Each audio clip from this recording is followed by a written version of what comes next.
Hi, I'm Cheryl and welcome to the Sewing Room channel. In this video tutorial, I'm going to demonstrate how to make fabric ornaments that is fun for the whole family to decorate. So let's get started. These are just a few of the suggested fabrics that I recommend you use.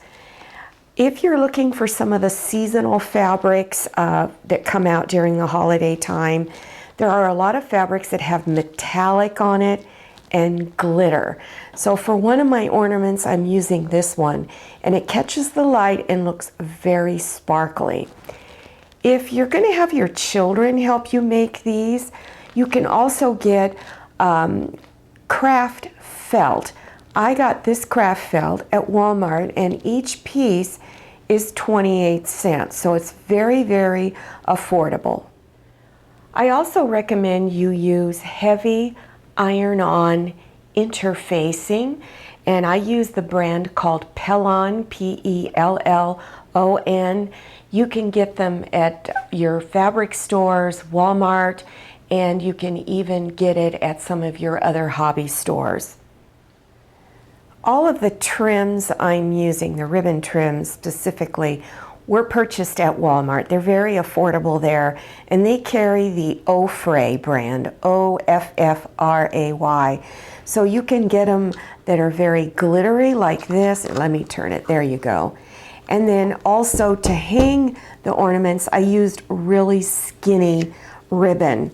You can also use rickrack to put across your ornaments also. And again, the brand is Offray, and you find it in the craft section of Walmart. This is a very tiny sample of my button collection. So you can buy craft packages, or excuse me, craft buttons in large packages. You can find them at Walmart, Joann's, Hobby Lobby, and you might even be able to find them at Michael's Crafts. So on some of my ornaments, I put stars on them. So they came from this collection here. Also, if you want to put jewels on your ornaments like I did, you can find large bags of them. They're just craft jewels, and they come in all kinds of colors. You get all kinds of different sizes and shapes in those packages, and they're very affordable when you buy just the craft jewels.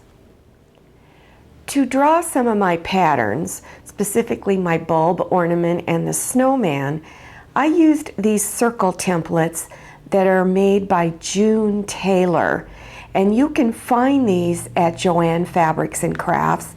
I've been using these for probably 25 years, and I just love them. They're very, very handy to draw a variety of patterns.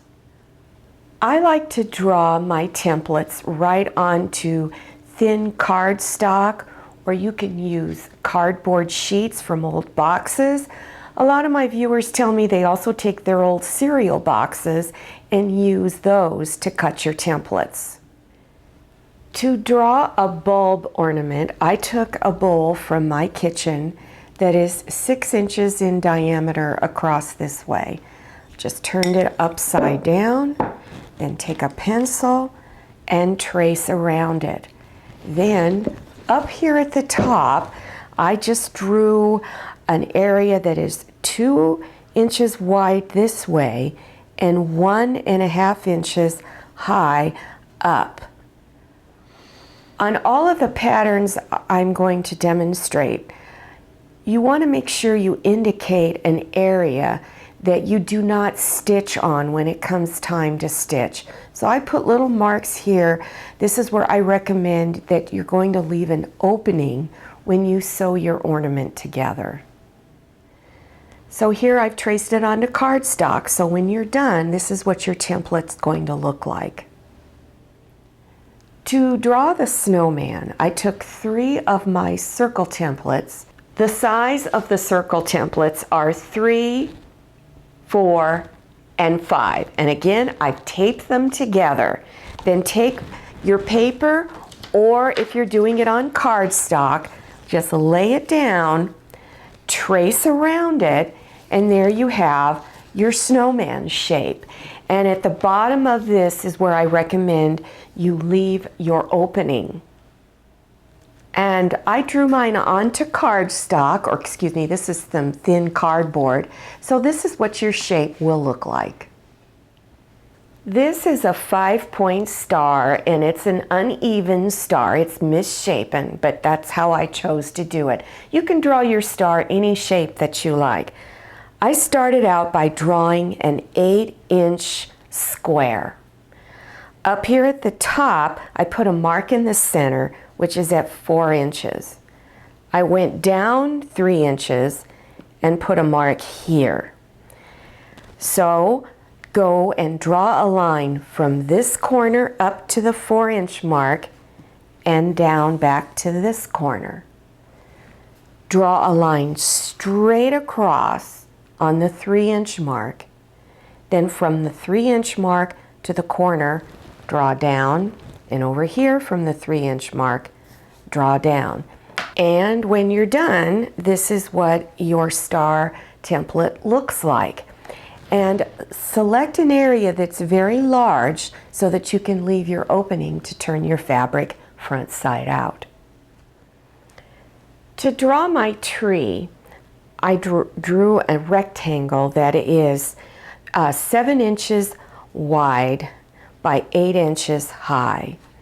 Put a center mark, and that would be at 3.5 inches up here at the top.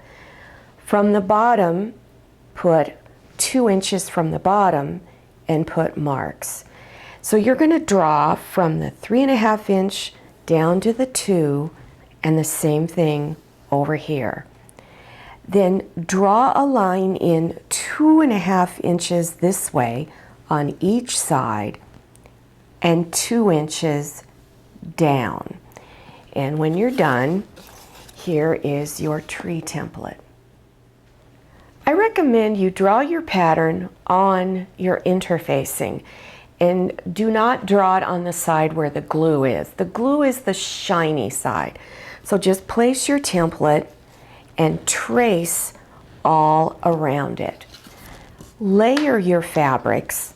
So I've taken 2 layers of green fabric, and let me get it apart here. There we go. And bring them front sides together. Place the glue side down against the fabric. And you don't even need to pin this together because the interfacing isn't going to slip and stretch. So then stitch on your drawn lines. And this is my opening right here. So make sure you back stitch on each side of your opening. Now trim this excess fabric off. So you want to leave a 1/4 inch of fabric for your seam area. So I'll put the 1/4 inch line on my ruler and just cut. You want to do this around all of your edges.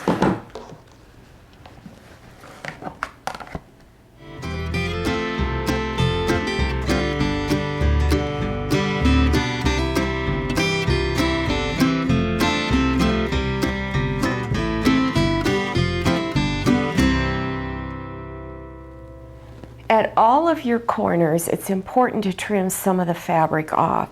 So I recommend you trim it down to where you have about 1/8 of an inch of fabric left going around the corners. So cut on all of the different sides of the corner so that when you turn it front side out, it will lay much flatter. At these 2 corners right here, you want to take some small scissors and cut in towards those 2 corners. When you're cutting out your bulbs, if you're doing anything round, any ornament, whether it's the snowman or just the round bulb, you want to do small clips around the edges. So your seam would be in here 1/4 of an inch, and you would just clip all the way around the curves. Be careful you do not cut into your stitch line. And you will find when you turn it front side out that your edges will lay very smooth. After stitching, then you want to reach in between your two layers of fabric and turn it front side out. And take your time doing this because you don't want to pull your stitches out. I recommend two little tools here that you can use to poke out your corners. You've got something like this, but it is rather pointed, so you want to be really careful when you're using this. You don't poke through your fabric. You can also use a chopstick, okay? And you just go in and begin pushing against your corners. And be careful you do not break your stitches open. Turn the opening edges inside and pin it closed. It's at this point where you can do your fusing. Normally your instructions say use a damp cloth with a hot iron with steam, but all I did was spray this down a little bit with water and put my hot iron with steam and held it down for about 15 seconds. Then after that process is done, stitch around your edges about 1/8 of an inch from the edge all the way around. To hang the ornament, I recommend you use anywhere from 1/8 inch wide ribbon to 1/4 inch wide ribbon. I used a 9-inch long piece. Fold it in half, and then on the back, up at the top of your ornament, just back stitch a few times to hold it on. You can choose not to put any kind of buttons or plastic trims. These are those little craft jewels. These are stars, and I've got yellow and clear and green stars on it.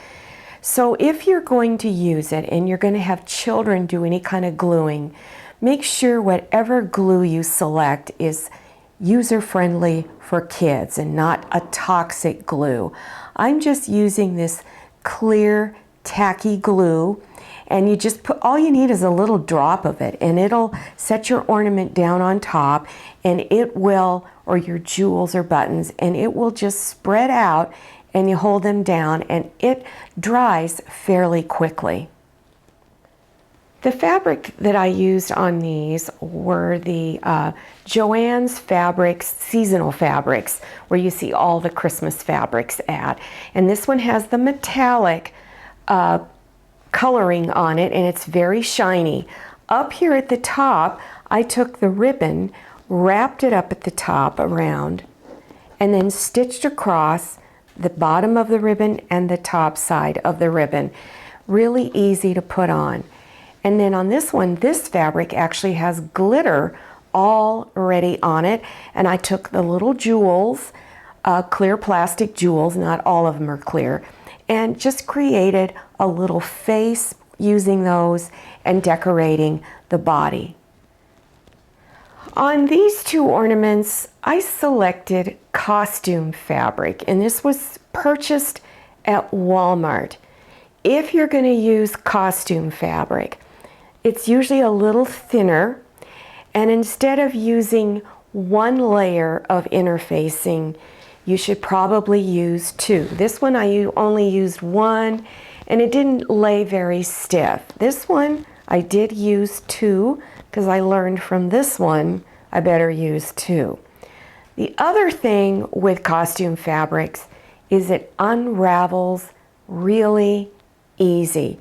For instance, on this one, it came apart here on this edge because I cut too close to the stitch line.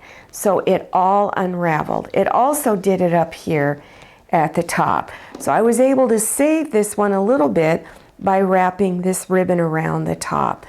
And I chose just to use the larger jewels on these. So be careful with costume fabric. Don't cut too close to your stitch line. This one here is the most user-friendly and the least expensive to make. There's no interfacing in this. This is just 2 layers of craft felt, no interfacing on the inside. At the sewing machine, I did a machine blanket stitch around the edge, or you can even do a hand blanket stitch, and that's even more decorative, and you can use a bright colored thread around the edges. Also, I just used the plastic stars to put on it, so it's the most user-friendly for children and the least expensive, very cost-effective to use the craft felt. I hope you enjoyed watching this video tutorial. I had a lot of fun making it. They were so much fun to decorate. Thanks for watching and happy sewing. I hope you enjoyed this video. If you did, would you please click on the thumbs up button, and don't forget to click on share to share this video with your friends. If you haven't subscribed yet, click on that red subscribe button down there in the lower right-hand corner of your screen.